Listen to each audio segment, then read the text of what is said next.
Hello ಸ್ನೇಹಿತರೆ, welcome to sweet creation.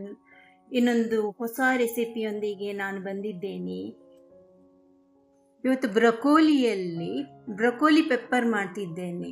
ಅದು ಮಾಡಿದ್ದೇನೆ ನೋಡಿ. ಅದನ್ನು ಯಾವ ರೀತಿ ಮಾಡಿದ್ದೇನೆ ಎಂದು ನಿಮಗೆ ತೋರಿಸ್ತೇನೆ. ಅದಕ್ಕೆ ನಾನು ಬ್ರೊಕೋಲಿಯನ್ನು ತೆಗೆದುಕೊಂಡಿದ್ದೇನೆ. ಅದನ್ನು ಚಿಕ್ಕ ಚಿಕ್ಕ ತುಂಡುಗಳನ್ನಾಗಿ ಕಟ್ ಮಾಡುವ. ಒಂದು ಇಡೀ ಬ್ರೊಕೋಲಿ ಬೇಕು.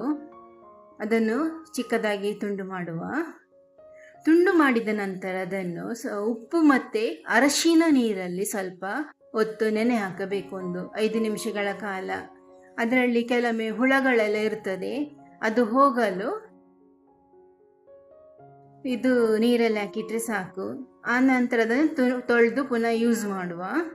ಈಗ ಅದಕ್ಕೆ ಬೇಕಾದ ಮಸಾಲೆಗೆ ನೋಡುವ.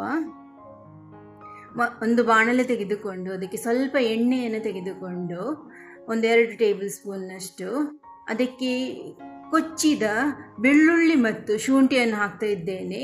ಮತ್ತೊಂದು 2 ಕಾಯಿ ಮೆಣಸು ಮತ್ತೊಂದು ನೀರುಳ್ಳಿಯನ್ನು ಸೇರಿಸಿ ಚೆನ್ನಾಗಿ ಹುರಿತಿದ್ದೇನೆ.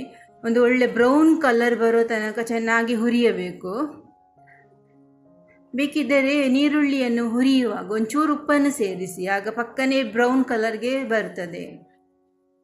ಉಪ್ಪನ್ನು ಸೇರಿಸಿದೆ. ಈಗ ಸ್ವಲ್ಪ ಹೊತ್ತು ಹುರಿದ ನಂತರ ಕೆಂಪು ಬಣ್ಣ ಬಂದ ಮೇಲೆ ಅದಕ್ಕೆ ಕ್ಲೀನ್ ಮಾಡಿಟ್ಟ ಬ್ರೊಕೋಲಿಯನ್ನು ಹಾಕ್ತಾ ಇದ್ದೇನೆ. ಅರಶಿನ ನೀರಿಗೆ ಹಾಕಿದ ನಂತರ ಅದನ್ನು ಇನ್ನೊಂದ್ಸರಿ ಒಳ್ಳೆ ನೀರಲ್ಲಿ ನಾವು ತೊಳೆಯಬೇಕು. ಈಗ ಬ್ರೊಕೋಲಿ ಹಾಕಿದೆ. ಇದನ್ನು ಸ್ವಲ್ಪ ಹೊತ್ತು ತಿರುಗಿಸಿ ಅದಕ್ಕೆ 1 ಟೇಬಲ್ ಚಮಚದಷ್ಟು ಒಳ್ಳೆ ಮೆಣಸಿನ ಕರಿಮೆಣಸಿನ ಪುಡಿಯನ್ನು ಹಾಕ್ತಾ ಇದ್ದೇನೆ. ಅದನ್ನು ಸ್ವಲ್ಪ ಹೊತ್ತು ತಿರುಗಿಸುವ. ಸ್ವಲ್ಪ ಕೊತ್ತಂಬರಿ ಸೊಪ್ಪನ್ನು ಹಾಕ್ತಾ ಇದ್ದೇನೆ. ಕೊತ್ತಂಬರಿ ಸೊಪ್ಪು ಹಾಕಿದ ನಂತರ ಒಂದು 5 ನಿಮಿಷಗಳ ಕಾಲ ಬೇಯಲು ಬಿಡೋಣ. ನೋಡಿ, 5 ನಿಮಿಷ ಆಯಿತು. ಒಳ್ಳೆ ಚೆನ್ನಾಗಿ ಬೆಂದಿದೆ. ಬೆಂದ ನಂತರ ಇದಕ್ಕೆ ಆಪ್ಷನಲ್ಲಿ ನಿಮಗೆ ಬೇಕಿದ್ರೆ ಲಿಂಬೆ ರಸ ಬೇಕಿದ್ರೆ ಸೇರಿಸ್ಬೋದು. ನಾನು ಸ್ವಲ್ಪ ಸೋಯಾ ಸಾಸ್ ಸೇರಿಸ್ತಾ ಇದ್ದೇನೆ. ಸೋಯಾ ಸಾಸ್ ಹಾಕಿದ ಬಳಿಕ ಸ್ವಲ್ಪ ಹೊತ್ತು ತಿರುಗಿಸಿ 2 ನಿಮಿಷಗಳ ಕಾಲ ಅದನ್ನು ಚೆನ್ನಾಗಿ ತಿರುಗಿಸುವ. ಅದು ಒಂದಕ್ಕೊಂದು ಹಿಡಿದುಕೊಳ್ಳಬೇಕು.